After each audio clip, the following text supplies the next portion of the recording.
Boa tarde, Padre Fábio. Boa tarde, não, é boa noite, né? Ela mandou à tarde um e-mail, eu estou lendo de noite. Cibele, ela escreve assim: boa noite. Tenho uma dúvida, Padre. No decorrer de nossas vidas, nós nos deparamos muitas vezes com pessoas que, pela nossa natureza humana, não conseguimos gostar. Quero saber, qual é a atitude correta que devemos tomar? Fingir que amamos essas pessoas e, em certas oportunidades, causar o mal às mesmas, ou ignorá-las como se nunca tivessem existido em nossas vidas? Obrigado. Minha filha, nenhum dos dois, né? Pelo amor de Deus. Fazer um mal sem que ela perceba que você está fazendo mal, não. Primeiro a gente precisa identificar o seguinte, que a vida, a aproximação, ela se dá a partir de duas regras. Quando eu encontro uma pessoa, quando sou visitado por uma pessoa, ainda que seja por um e-mail, por uma palavra, por uma carta, você vai ter uma reação natural de simpatia ou de antipatia. O que é? O que é a antipatia? Quando você percebe que não existe um vínculo natural de aproximação entre você e aquela pessoa. Por que a gente tem simpatia por umas pessoas e não tem por outras? É um mistério, minha filha. Não sabemos identificar isso. Isso é sensorial, não sei. Passa por mim, eu encontro pessoas que eu gosto, que eu tenho vontade de me aproximar, e passa por mim outras pessoas que não. Que eu não tenho aquela aproximação natural. Isso faz parte da vida. Os agrupamentos humanos, eles nascem assim, né? A gente faz a opção. Os amigos você escolhe. É diferente.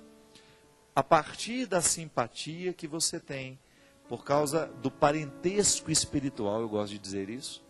Eu acho que quando a gente ama alguém, ainda que você não tenha motivos para isso, você gosta naturalmente daquela pessoa, você gosta de ouvi-la, você gosta de estar com ela, é porque existe um parentesco espiritual natural. Agora pode ser que isso não seja recíproco, então cuidado, porque às vezes você fica insistindo num parentesco que só tem do seu lado. Volto a dizer, a amizade é uma escolha, você escolhe os seus amigos. Parente não, por exemplo. Você não escolheu seu irmão, você não escolheu sua mãe, você não escolheu seu pai. Só que dentro da nossa casa, a gente tem que conviver. Então nós precisamos buscar os recursos para nos ajudar a vencer essa antipatia natural. Por quê? Porque ele é meu irmão, é minha mãe, é meu pai. E se eu não tenho um movimento natural de amor e de carinho por essa pessoa, por causa da minha situação, por causa da minha proximidade, eu vou ter que buscar contornar e pedir a Deus a graça, né? Através de oração, através de uma postura amorosa que você vai ter, de um cuidado maior que você vai ter com aquele relacionamento que é mais difícil. Minha gente, é engraçado, né? Porque às vezes a gente acha que isso não existe, mas existe. Às vezes a mãe tem isso com o filho. Às vezes a mãe, por mais que ela diga que não, ela tem um movimento mais natural em relação a um filho do que a outro. Então é aí que vem o cuidado. A mãe não tem o direito de protelar filho nenhum. São filhos e você vai ter que, de alguma maneira, suprir a necessidade de amor que esses filhos têm. Agora, você vai ter que viver esse conflito interior aí, de como é que você vai administrar a sua preferência. Eu não estou aqui para dizer que existe ou não existe a preferência. Estou aqui para refletir que quando eu identifico que eu naturalmente prefiro alguém dentro da minha casa, eu preciso tomar cuidado para que essa preferência que eu tenho por aquela pessoa não venha anular ou prejudicar a minha capacidade de amar os outros. Então tá bem, os seus amigos você escolhe, você vai ser norteada por essas regras de antipatia e simpatia. Tá bom, padre, mas e dentro do meu trabalho? Eu não tenho como escolher as pessoas que ficarão na mesma sala que eu. A regra vale para a mesma situação. A regra tem que valer. Por quê? Eu preciso diminuir esse estresse que me causa. Gente, conviver com antipatia causa um estresse danado em nós. Você sabe muito bem do que eu estou falando. Você sabe o quão é difícil ter que lidar com uma pessoa que você não engole.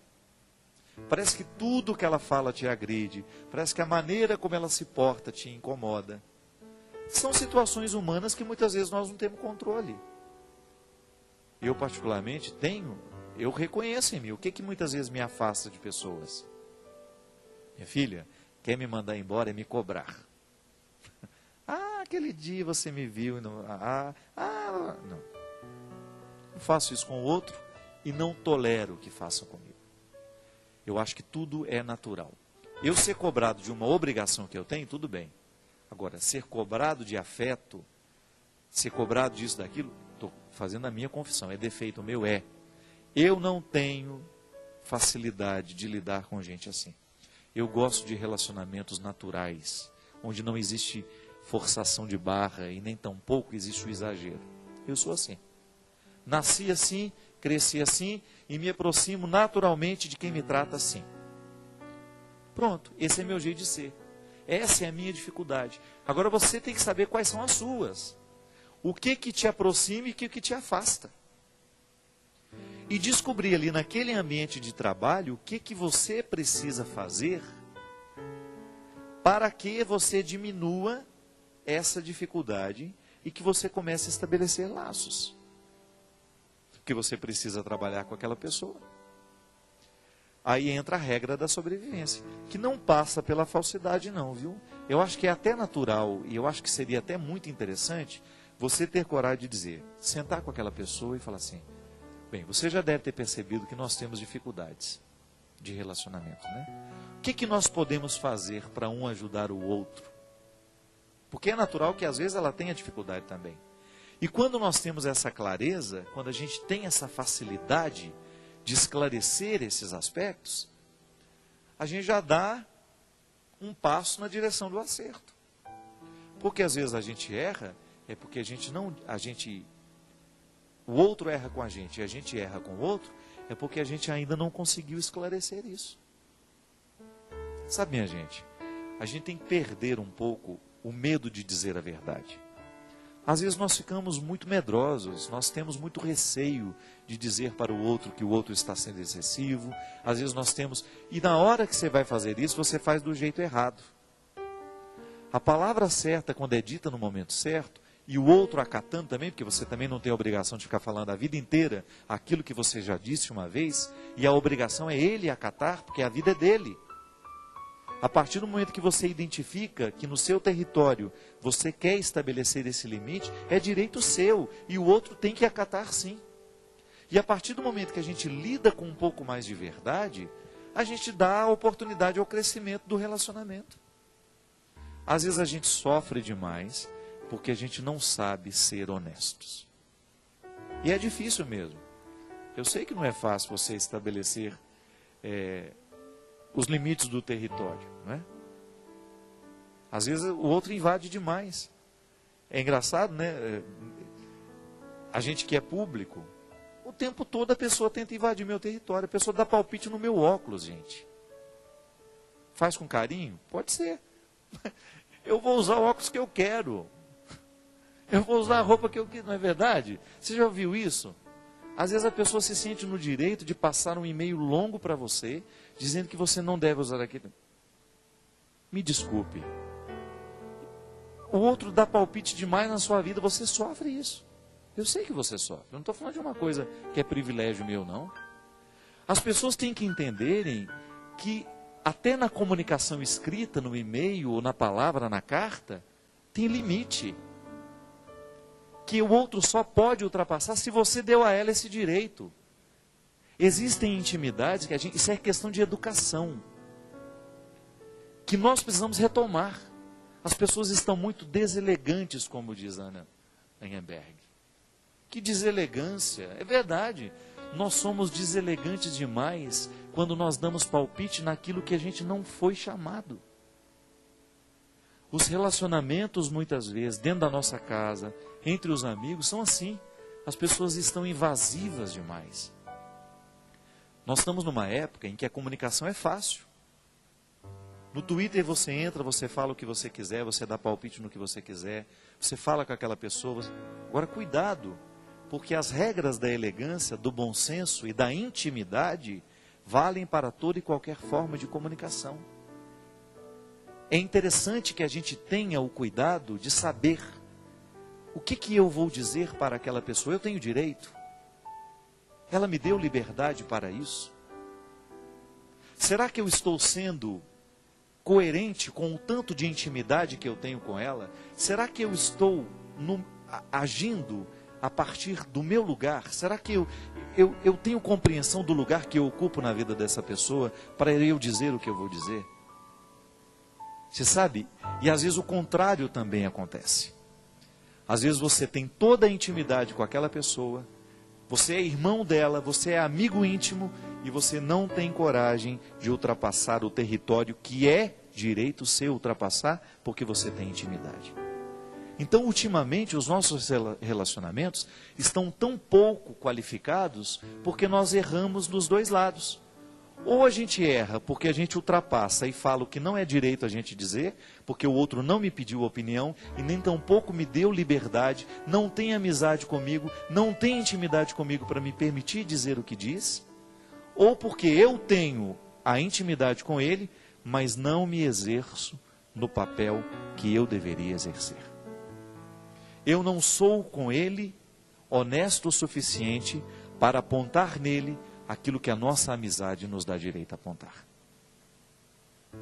Sabe, minha gente, eu fico pensando que cada vez mais nós precisamos ter cuidado. Os nossos relacionamentos precisam ter qualidade. E eu quero ter relacionamentos de qualidade. Eu quero ter amigos que tenham possibilidade de acessar as minhas questões, as mais difíceis, as mais duras, e ter a oportunidade de dizer alguma coisa a respeito disso. Eu quero ser afrontado, sim, por quem me ama. Eu quero, sim, ter a oportunidade de ser desafiado por quem me conhece, por quem tem intimidade comigo. Você também tem o direito de ter isso. Porque quando nós temos um amigo de verdade, para participar da nossa vida, para interferir do jeito certo, meu amigo, a vida ganha outra qualidade. E a experiência da amizade, do comprometimento, é absolutamente saudável para todos nós que queremos ser melhores, que queremos avançar. Eu desejo isso, né? Que nesse tempo de tanta comunicação, de tanta fala, de tanta gente que diz, a gente possa encontrar alguém que nos diz aquilo que a gente realmente precisa ouvir. Tenho medo de, no meio de tantas palavras, a gente falar e não comunicar com ninguém. Outro dia, só para encerrar, conheci filha de um grande escritor, e eu comentei com ela, ela me escreve de vez em quando um e-mail, sempre muito polida, sempre tratando de assuntos que são pertinentes, e uma vez eu comentei com ela, você escreve pouco, escreve muito bem, mas muito pouco. Ela falou assim, padre, eu tenho um profundo respeito pela palavra, eu não uso para banalizá-la.